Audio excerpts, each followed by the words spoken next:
Para naman sa sarsyadong galunggong, meron tayong tomato, onion, green chili, garlic at bell pepper. Syempre, hindi mawawala yung ating galunggong. Linisan nyo muna tapos lagyan nyo ng asin. Kapag malinis na at meron ng asin, oras na para magprito. Ganito rin ba kayo magprito ng galunggong, yung toasted na toasted para talaga namang crunchy pag ninuya nyo? Gawa naman tayo ngayon ng sarsyado sauce. Sa maliit na mangkok, maglagay lang kayo ng itlog. Tansyahin nyo na lang kung gaano karami gusto nyo. Tapos lagyan nyo lang ng asin at paminta para malasa. Tapos batiin nyo lang. Sa mainit na kawali, gisa tayo ng sibuyas. Tapos sunod naman natin ngayon yung bawang. Tapos sunod naman natin tong ating red bell pepper. Halu-haluin nyo lang para kumatas talaga yung mga aromatics. Lagay naman natin tong sandamukal na tomato. Yan, ganyan yung itsura niya. Puro kamatis na. Yan, tapos lagay tayo ng, ang tawag dito, magic sarap. Talaga naman para malinamnam yung ating sarsyadong galunggong. Tapos dagdag tayo ngayon ng paminta.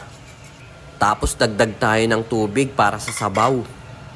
Dagdag na rin tayo ng patis para talagang malasa yung sarsyadong galunggong natin. Tapos nilagay na rin natin yung isang perasong siling green natin dyan para naman talagang may konting anghang. Tignan nyo naman yung itsura, nakakatakam na yan. Wala pa yung isda dyan. Pag ganyan na, ilagay naman natin tong ating binating itlog. Tapos ihalo-halo lang natin yan pag nalagay na natin lahat. Hanggang sa medyo mamuumuo na siya. Ngayon, pwede na nating ilagay yung ating mga prinitong galunggong. Kita nyo naman, hinati na rin natin yan sa gitna para talaga namang madami. Oo nga pala, hindi nga pala ako yung nagluto nito. Yung isang Disney princess namin yung nagluto nito. Tuwing Sabado-Linggo kasi siya yung nagluluto dito sa bahay namin. Kaya naman talagang napakasasarap ng ulam namin dito pag weekends. Kita nyo yan?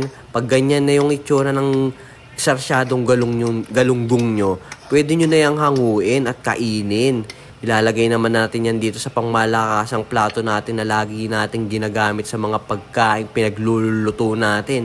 So ayan guys, kita nyo na. Ganyan dapat yung magiging itsura ng sarsyadong galunggong nyo pag gumawa kayo nyan. Napakasarap nyan. Sabay-sasabayan mo ng malamig na Coke. O paano guys, kakain na kami ha.